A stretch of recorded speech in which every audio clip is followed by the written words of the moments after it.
विद्यार्थी मित्रांनो, नमस्कार.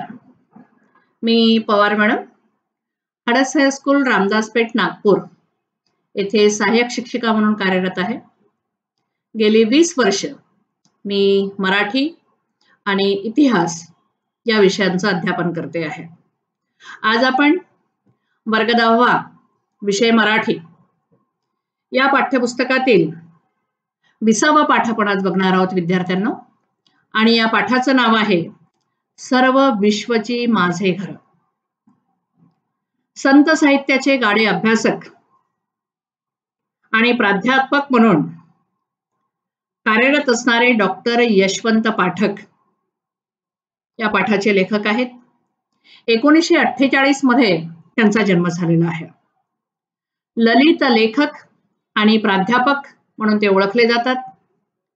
मराठी संत साहित्य आणि लोकजीवन, लोककला व लोकसंस्कृती या गोष्टींशी असलेल्या आंतरिक जिव्हाळ्यातून डॉक्टर यशवंत पाठक यांचं सर्व लेखन निर्माण झालेलं आहे. नाचू कीर्तनाचे रंगी, ब्रह्मगिरीची सावली, मातीचं देणं हे ललित लेखसंग्रह त्यांचे प्रसिद्ध आहेत. नक्षत्रांची नाती हे व्यक्तिचित्र, स्पंदने श्री समर्थांची, तुकारामांचे अभंग, निरंजनाचे माहेर ही त्यांची समीक्षात्मक पुस्तकं प्रसिद्ध आहेत. आभाळाचे अनुष्ठान हा त्यांचा कथासंग्रह इत्यादी विपुल प्रमाणामध्ये साहित्य संपदा त्यांची प्रसिद्ध आहे. पुणे विद्यापीठाच्या ज्ञानेश्वर अध्यासनाचे प्रमुख म्हणूनही सुद्धा त्यांनी काम केलेलं आहे. प्रस्तुत पाठ म्हणजेच सर्व विश्वची भावे सुखी या पाठात लेखकांनी सर्व संतांच्या उपदेशामधील समान सूत्र शोधून मांडण्याचा प्रयत्न केलेला आहे.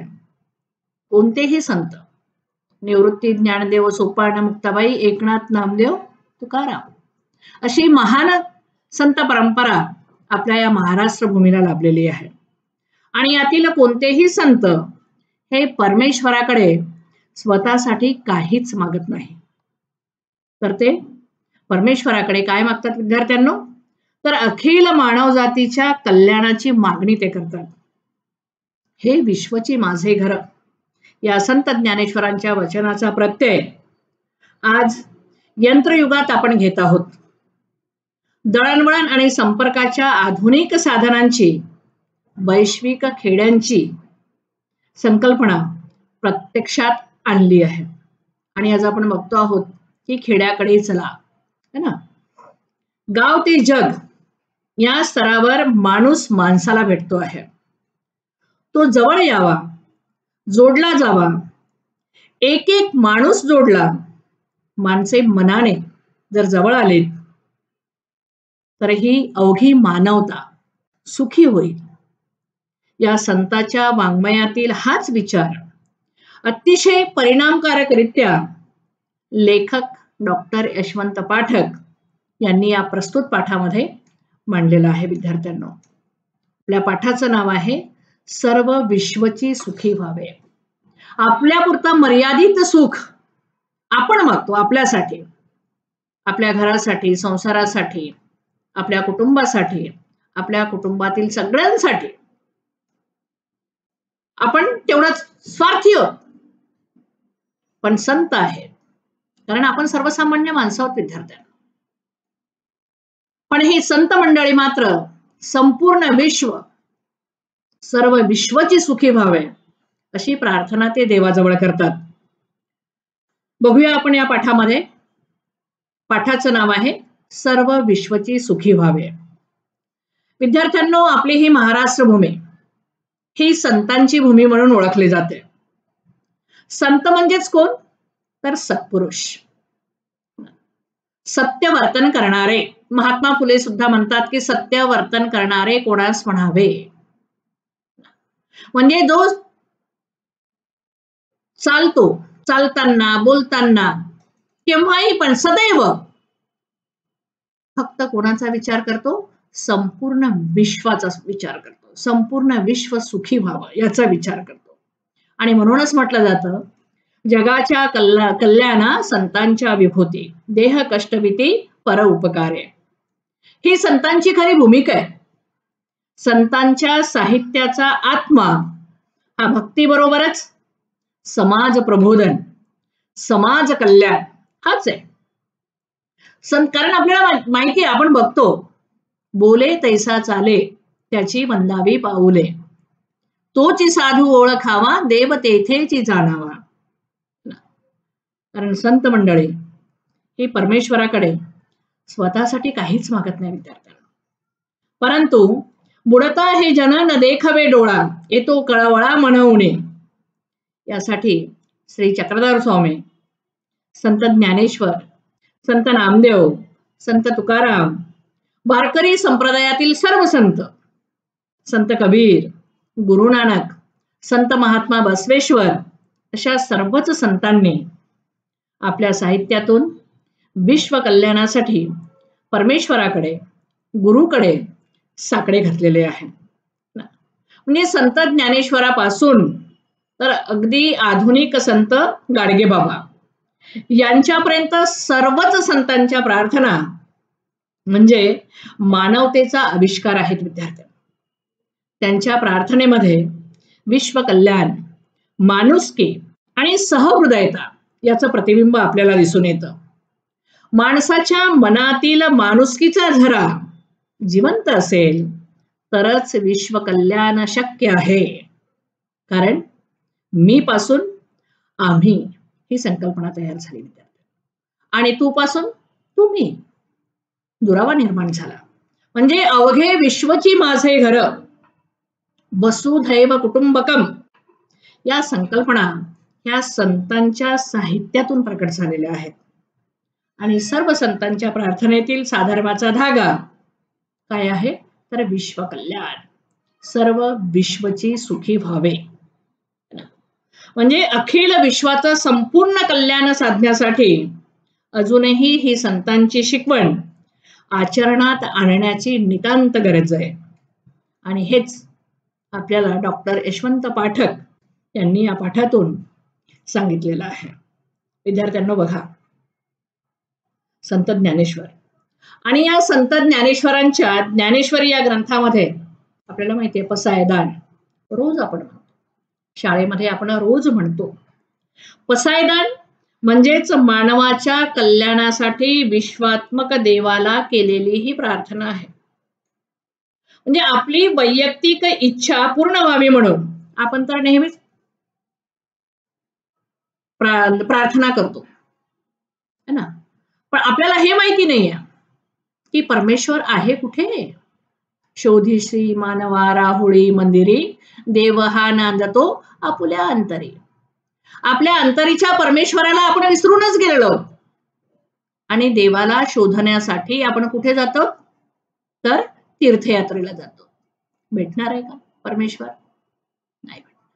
देव बाजारचा भाजीपाला नाही रे, देव अर्शाला भेटायचा नाही रे. देव कोणाला भेटतो? जो या परमेश्वराचा खरा भक्त आहे त्याला भेटतो. आणि परमेश्वराचे खरे भक्त कोण आहेत? ही महान थोर संत मंडळी आहेत. कारण हे कसे आहेत? जसं बोलतात तसं कर्म करतात. आणि आपल्यासारखी सर्वसामान्य माणसं आपण बोललेला शब्द पाळतोच असं दिसून येत नाही. आणि म्हणून आपली वैयक्तिक इच्छा पूर्ण व्हावी म्हणून आपल्यासारखी सर्वसामान्य माणसं आपण देवाजवळ प्रार्थना करतो. पण ही प्रार्थना आपल्यापुरती केलेली प्रार्थना ही मर्यादित असते. परंतु संत ज्ञानेश्वरांनी विश्वात्मक देवाला सारं जग, संपूर्ण विश्व सुखी व्हावं याच्यासाठी प्रार्थना केलेली आहे. याच्यासाठी या पसायदानातून विनंती केलेली आहे. संत ज्ञानेश्वरी हा ग्रंथ सांगून पूर्ण करण्याच्या तयारीमध्ये होते. आणि तेव्हा त्यांचे गुरु, मोठे बंधू त्यांचे गुरु होते संत निवृत्तीनाथ, त्यांना म्हणाले की आपण ग्रंथ पूर्ण करत आहात तेव्हा सगळ्यांसाठी देवाजवळ काहीतरी मागा. यावर संत ज्ञानेश्वर काय म्हणाले असतील विद्यार्थ्यांनो? संत ज्ञानेश्वर म्हणाले मी देवापाशी आधी मागितले, ते म्हणजे देवाने आम्हा सर्वांना चांगली बुद्धी द्यावी. संत निवृत्तीनाथ म्हणाले की ग्रंथाचा समारोप करताना प्रार्थना येणे आवश्यक आहे. कोणताही ग्रंथ असेल तर त्या ग्रंथाच्या शेवटी त्या ग्रंथाचा समारोप करत असताना त्यामध्ये प्रार्थना येणे आवश्यक आहे. आणि तुम्ही सुरुवातीला मंगलाचरणात जे म्हटले आहे ते आता विस्ताराने सांगा. आणि यातूनच विद्यार्थ्यांना संत ज्ञानेश्वरांनी पसायदान ही प्रार्थना निर्माण केली. म्हणजे सर्व माणसे स्वतःच्या वैयक्तिक कल्याणाची प्रार्थना करतात, पण संत ज्ञानेश्वरांनी ज्ञानदेवांनी मात्र विश्व कल्याणाची ही प्रार्थना केलेली आहे. तीच कोणती? पसायदान.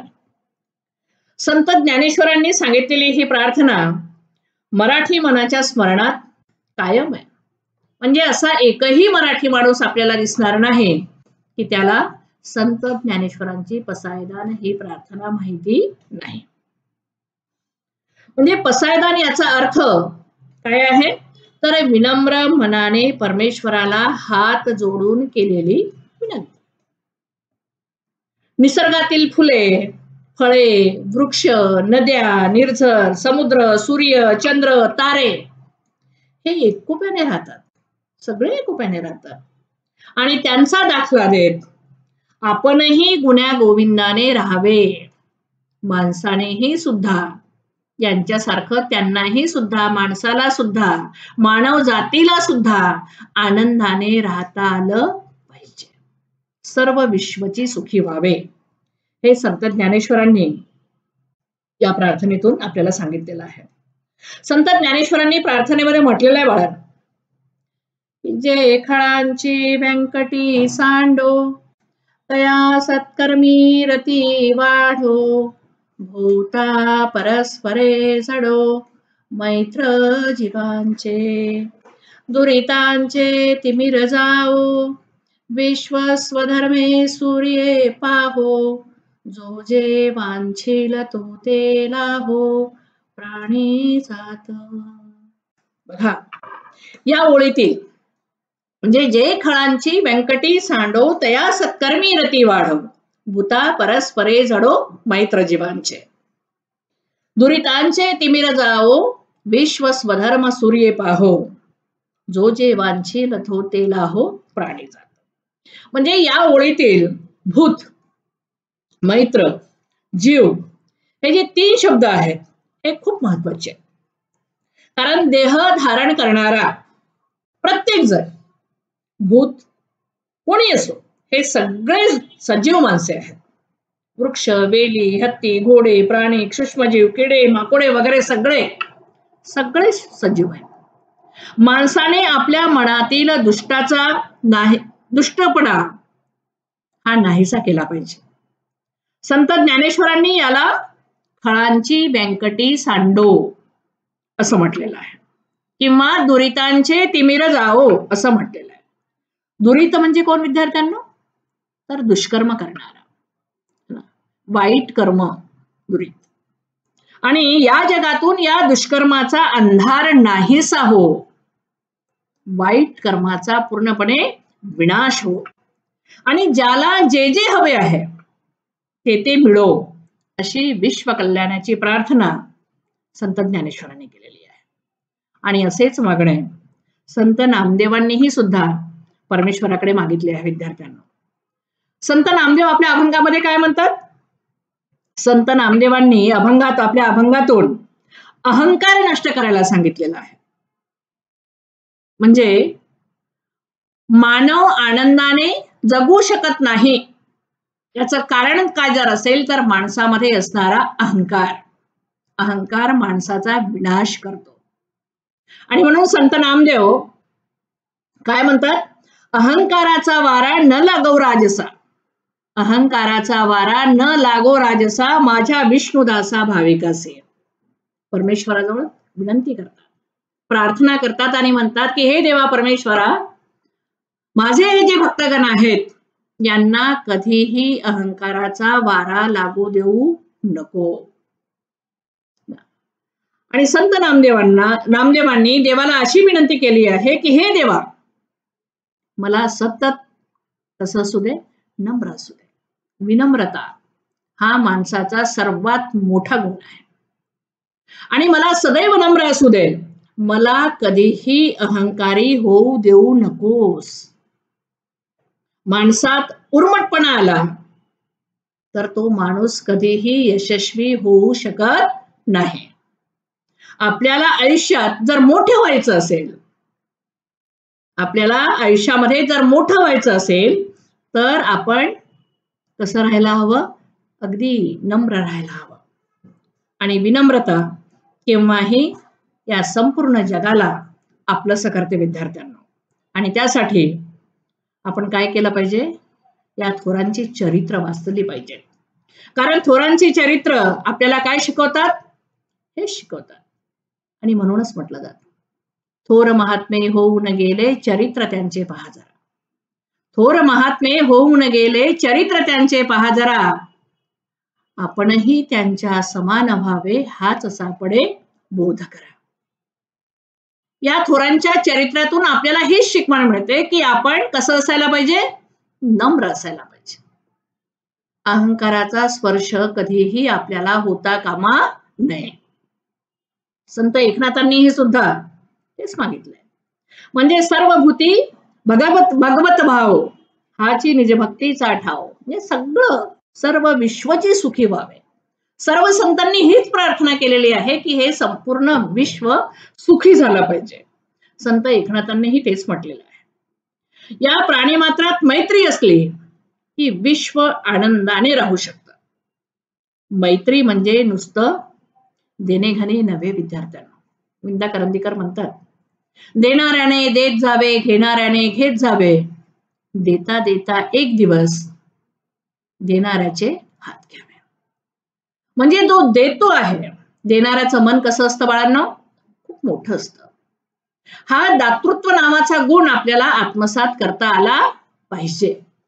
आणि म्हणून संत एकनाथ म्हणतात की मानवी सुखदुःखाशी सहृदय मनाने समरस होणं, दुसऱ्यांच्या आनंदामध्ये आनंद मानणं, दुसऱ्यांच्या दुःखात त्याला आधार देणं, हा आपला आणि तो परका असं मनात कधीही न आणणं. आणि असं जर झालं तर काय होईल, मैत्र जीवाचे होतील. सगळेच आपल्याला आपले वाटायला लागतील. संत एकनाथ म्हणूनच सर्वभूती भगवत भाव. सगळ्यांच्या ठिकाणी मला परमेश्वर दिसला पाहिजे. तो माझा आहे, तो माझा, तो माझा, तो माझा, हा माझा, हा माझा, हा माझा. हे संपूर्ण विश्व कोणाचं आहे, माझं आहे. आणि म्हणून हे सर्व विश्वची सुखी व्हावे अशी प्रार्थना आपण आपल्या परमेश्वराजवळ केली पाहिजे. आणि म्हणून संत ज्ञानेश्वर यासाठी भूता परस्परे जडो मैत्र जीवांचे असं म्हणतात है ना. दुरितांचे तिमिर जाओ विश्व स्वधर्म सूर्य पाहो, दो जेवांची तो थेला हो प्राणीचा. संत तुकारामांनी हे सुद्धा देवापाशी काय म्हटलंय, संत संग देई सदा. बाबा देवा परमेश्वरा बघ रे बाबा, मला सदैव कोणाची सोबत दे, सत्संग दे, चांगल्या माणसाची संगत दे, चांगल्या विचारांची संगत दे ना. कारण या संगतीचा परिणाम कोणावर होतो, माणसावर होतो असं म्हणतात. आणि म्हणूनच संत तुकाराम देवापाशी काय मागतात, संत संग देई सदा असं मागणं मागितलेलं आहे. कारण या संतांच्या संगतीमुळे चार माणसं जर एकत्र आले तर चांगल्या प्रकारचं काम उभं राहतं. आणि परस्परांच्या सहकार्यातून मानवी जीवनाचं कल्याण होतं. आणि त्यासाठी संत तुकाराम महाराज म्हणतात, एकमेका सहाय्य करू अवघे धरू सुपंथ. बघा बाळांनो, केवढी विश्वव्यापकता आहे यामध्ये. संत मंडळी ही अशी असतात. म्हणजे स्वतःसाठी काहीच मागत नाही ही संत मंडळी, तर जगाच्या कल्याणासाठी ते प्रार्थना करत असतात. संत रामदास यांनीही सुद्धा विश्व कल्याणासाठी प्रार्थना केलेली आहे. म्हणजे संत रामदासांनी परमेश्वराकडे सर्वांचं कल्याण करण्यासाठीच आळवणी केलेली आहे. कल्याण करी देवराया जनहेत विवरी, कल्याण करी देवराया जनहित विवरी, तळमळ तळमळ होतची आहे हे जनहाती धरी. बघा म्हणा केवढी अशी प्रार्थना आहे. म्हणजे संपूर्ण विश्वाची सुखी व्हावे यासाठी सदैव या संत मंडळींनी प्रार्थना केलेली आहे, परमेश्वराकडे आळवणी केलेली आहे. संत रामदास यांना जनहिताची तळमळ वाटते. म्हणून परमेश्वराजवळ सर्वांचं कल्याण कर, सर्वांचं भलं कर, है ना, तू बुद्धी दे, तू शक्ती दे, असं मागणं परमेश्वराकडे संत रामदास म्हणतात. संत गाडगे महाराजांनीही सुद्धा सामाजिक प्रबोधन करताना प्रत्यक्ष कृतीवर त्यांनी भर दिलेला आहे. कारण वेळ वाया घालवणे संत गाडगे महाराजांना आवडायचंच नाही. व्यर्थ गप्पा मारत बसणे हे तर संत गाडगे महाराजांना मान्यच नव्हतं. त्यापेक्षा त्यांनी काय सांगितलंय, सर्वांनी शिक्षित व्हावे, यावर त्यांचा कटाक्ष होता. कारण मनुष्य शिक्षित झाला तर सुसंस्कृत होतो, आणि सुसंस्कृत जर झाला तर त्याचं आचरण उत्तम राहतं, त्याचा स्वार्थीपणा जातो, आणि तो त्याची कल्पना, त्याचे विचार हे कसे बनतात, व्यापक बनतात, मोठे बनतात. इतरांसाठी धडपडण्यासाठी तो प्रयत्न करायला लागतो. आणि म्हणून शिक्षणाचं महत्व सांगताना संत गाडगे महाराज म्हणतात, नको धर्म कृत्ये पैसा खर्चून या, नको धर्म कृत्ये पैसा खर्चून या, घेण्यासाठी विद्या तोच खर्चा कशाला, है ना, हे अवडंबर कशाला. तीर्थयात्रेला जा, या प्रार्थना स्थळी जा, तिथे खर्च करा, ही पूजा करा, अर्च करा, व्रत करा, वैकल्य करा, नको, त्याची काहीच गरज नाही. त्याच्यासाठी खर्च करण्याची काहीच गरज नाही. खर्च कोणासाठी करा, शिक्षणासाठी. विद्या हेच धन आहे, विद्या हेच धन आहे. आणि म्हणून शिक्षणासाठी खर्च करा, स्वतःचा उद्धार करा प्रयत्नाने, शक्तीने मुक्तीने सुखी व्हावे. प्रयत्नाआधी परमेश्वर आहे. स्वतःचा जर उद्धार करायचा असेल तर प्रयत्न करा, प्रयत्नाची पराकाष्ठा करा, आणि आपलं जे मोठं ध्येय आहे ते प्राप्त करा, त्यासाठी खर्च करा. शिक्षणामुळे माणूस हा सुसंस्कृत व्हावा, आणि म्हणून माणूस जोडला जावा. आज आपण बघतो आहोत बाळांना, विज्ञान युगाने प्रचंड प्रमाणामध्ये प्रगती केलेली आहे ना. तंत्रज्ञानाच्या युगामध्ये आपण वावरत आहोत.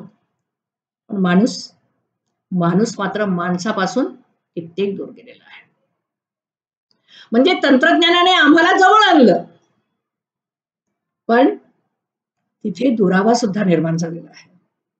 आणि म्हणून शिक्षणामुळे माणूस सुसंस्कृत व्हावा, माणूस जोडला जावा, त्यातूनच मानवाचं कल्याण आहे.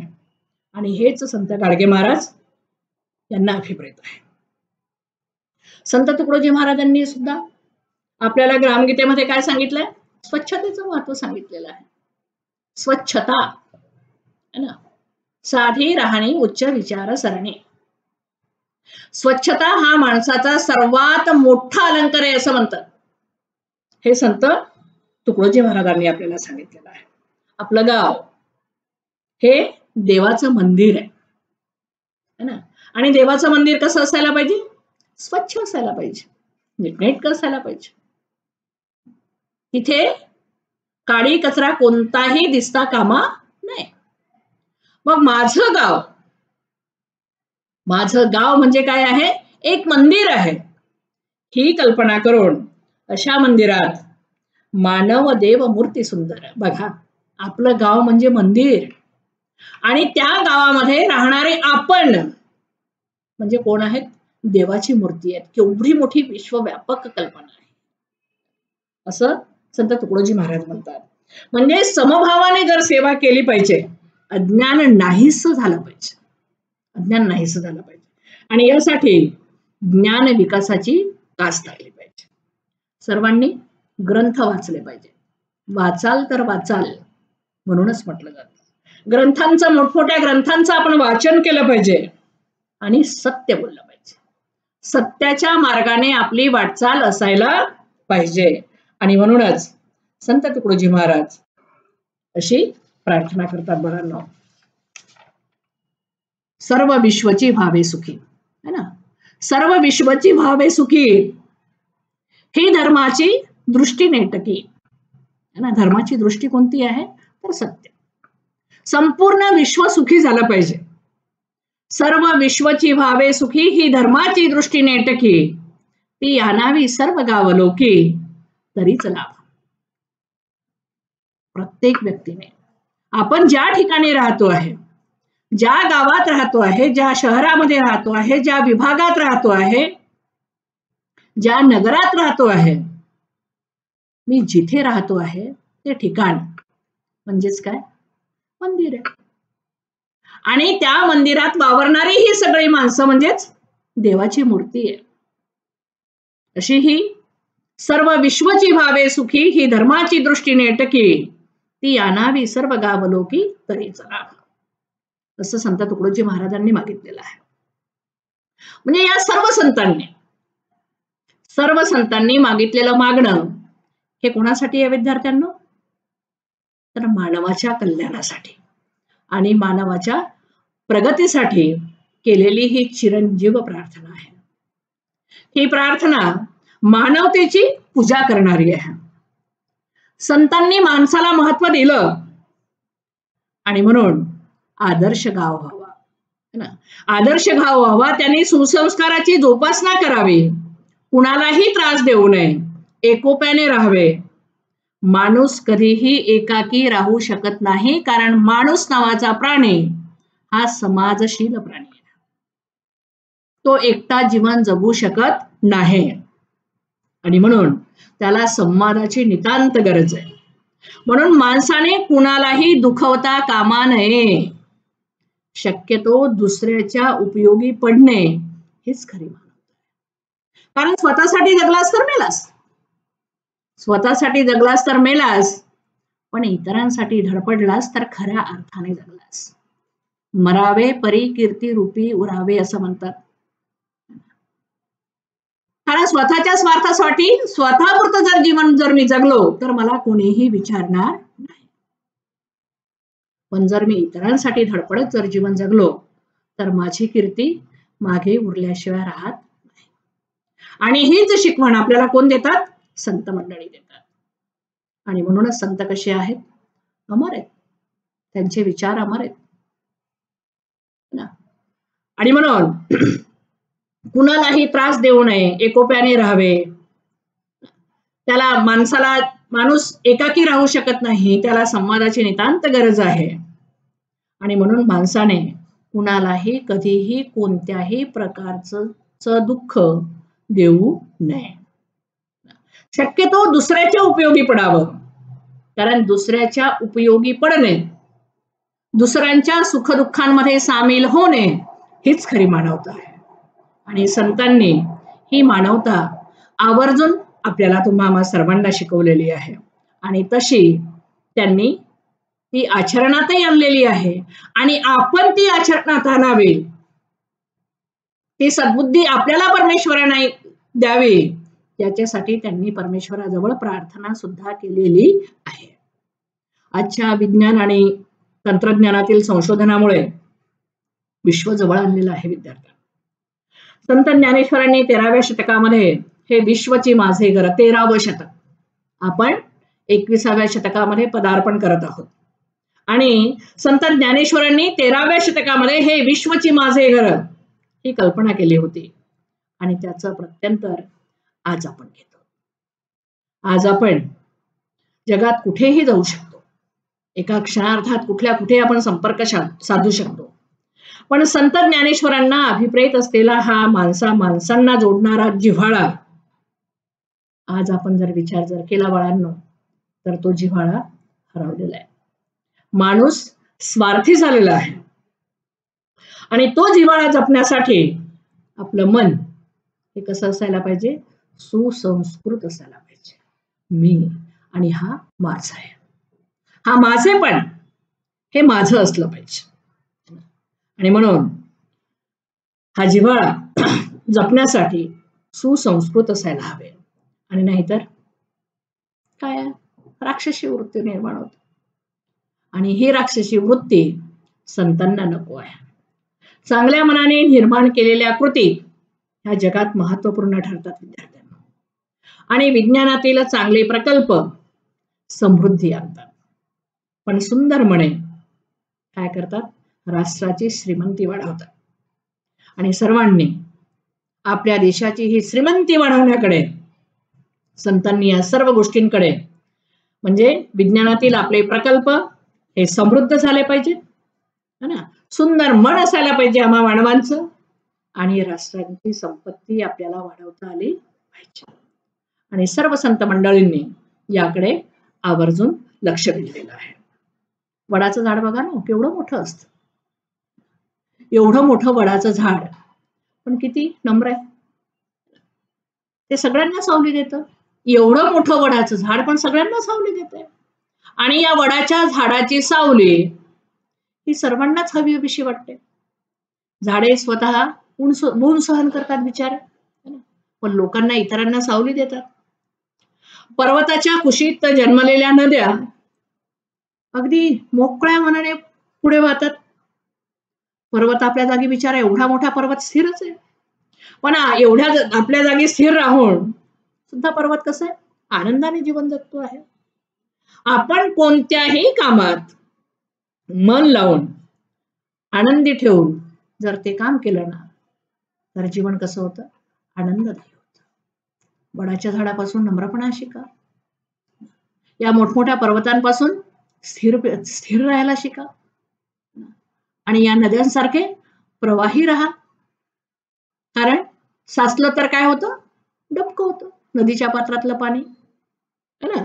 आणि म्हणून आपण कोणत्याही कामात मन आनंदी ठेवून जर काम केलं तर त्याच्यासारखा दुसरा कोणता आनंदच नाही आहे.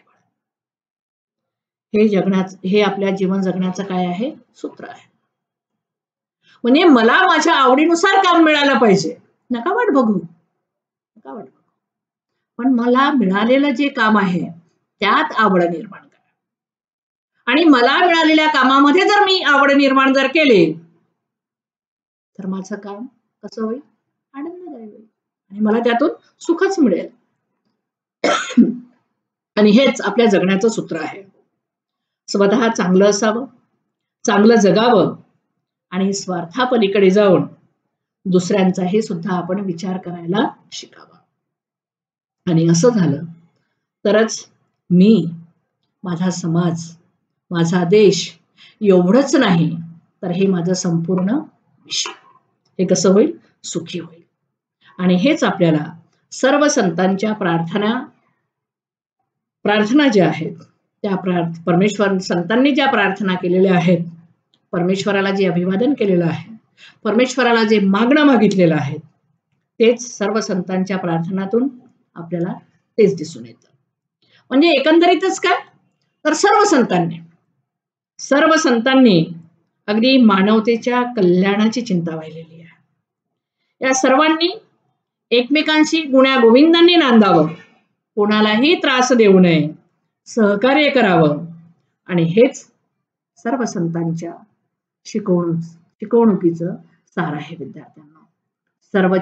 सर्व विश्वची सुखी व्हावे ही आपल्या परमेश्वराजवळ सर्व संत मंडळींनी केलेली प्रार्थना आणि त्यांची ही शिकवण. आपण निश्चितच सर्व संत मंडळींनी केलेली जी प्रार्थना आहे ती प्रार्थना फक्त मुखाने म्हणणार नाही, मुखाने तर ती म्हणायचीच आहे, पण ती आत्मसात केल्यानंतर त्यातील विचार सुद्धा आपल्याला आचरणात आणायचे आहे. आणि जेव्हा असं होईल तेव्हा हे संपूर्ण विश्व कसं होईल विद्यार्थ्यांनो? सुखी होईल. आणि आपण नक्कीच हा गुण आत्मसात करण्याचा प्रयत्न करूया. संतांनी दिलेली जी शिकवण आहे ती शिकवण आत्मसात करूया आणि त्या मार्गाने वाटचाल करण्याचा नक्कीच प्रयत्न करू.